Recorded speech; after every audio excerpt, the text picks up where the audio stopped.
গ্রামও থাকার মজাই আলাদা। অনেক সময় দেখা যায় যে তাজা তাজা মাছ নিয়ে বাড়িতে মাছ হলে আয়, আর আমরা খুব ইজিলি সবজি বা মাছ যে কোনো জিনিস কিনে লইতাম পারি। আর এখানে আজকে একজন মাছ লইয়া আইলা 3 ধরনের। এখানে আমি বাড়িয়ে দেখলাম মাছগুলা কিতা কিতা, তো দেখলাম চিংড়ি, চাপিলা মাছ আর পুঁটি মাছ, 3 ধরনের মাছ লইয়া আইছে। চিংড়ি দেখে আমার খুব ভালো লাগলো, যার কারণে ভাবলাম এখানে চিংড়ি রাখিলে। আর মশলার গেছে যতটা চিংড়ি আছিল মনে হয় 1.5 কেজির মতো আছিল, সবগুলা আমি রাখি লাইছি, কারণ চিংড়ি প্রায় আমার ঘরে লাগে সবসময় রান্নার লাগে। তো এইখানে দেখলাম চাপিলা মাছ। আজকের মাছগুলো এত সুন্দর যে দেখে খালি মন চার মাছ রাখার লাগে। আর এখানে এত বড় বড় ফুটে দেখে ভাবলাম ফুটেগুলাও রাখিলাই। 3 ধরনের মাছ কিনে লাইলাম, আর মাছ কিনে ওইগুলা বানানিত বই গেলাম।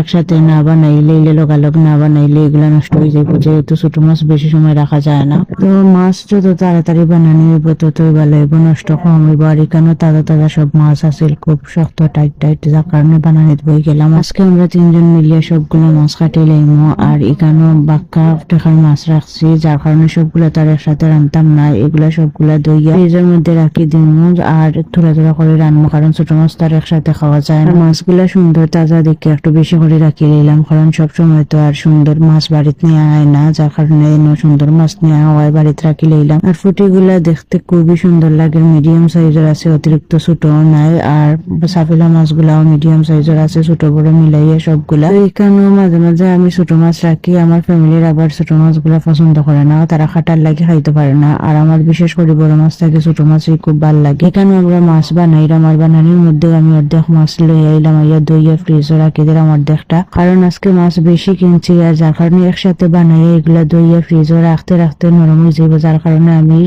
থোড়া থোড়া বানাইলাম আর দই আনিয়া ফ্রিজে রাখি দিলাম। এখানে চিংড়ি মাছটা আমার বানানি শেষ হয়ে গেল, আর সবগুলা চিংড়ি ফ্রোজেন করে একটা পলিথিনের ভিতরে রাখি দিলাম। আর অর্ধেক চাপিলা মাছ বানানো হয়েছে, অর্ধেক গুলা ফ্রিজে ধুয়ে আবার রাখি দিলাম। এখানে এগুলা শেষ রাখিয়া আবার আমি আইলাম মাছ নেওয়ার, যে তারা 2জনে আরো কতটা মাছ বানাইলা ওগুন দেখলাম, আইয়া যে দেখলাম আরো কতটা মাছ বানানো হয়ে গেছে। এখানে মাঝে আমি একটা জাকি নিয়ে আইলাম, আর বড়গুলা বাসিলাইরা ভাবলাম যে বড় যেগুলা বাড়াইবো ওগুলা অর্ধেক রান্না, আর ছোটগুলারে আবার ফ্রোজেন করে রাখি দিব। তো এখানে আমি আইলাম, আইয়া আবার অর্ধেকটা মাছ নিলাম। ছোট মাছ অনেকে হাতে মাখাইয়া রান্ধে, আর অনেকে মশলারে আগে জাল দিয়া পরে রান্ধে। তো আমি এখানে মশলারে বাগার দিয়া পরে মাছগুলা দিলাম, আর এখানে বেশি করে কাঁচামরিচ দিয়া জাল জাল করিয়া আমি এগুলা রান্না। এখানে আবার মাছ আমার অর্ধেক ধোয়া হয়ে গেল, আর এখানে বড়গুলা আমি একটা বাটার মধ্যে বক্স রাখি দিই, ছোটগুলা আলাদা করিয়া রাখবো। মানে আমি আলাদা আলাদা করে কয়েকদিন লাগি এর মাঝে বাটিয়া মাছগুলা রাখি দিলাম, যাতে আমার বক্স করে রানতে সুবিধা হয়। তো এখানে আমি সবগুলো আমার বানানো শেষ হয়ে গেল,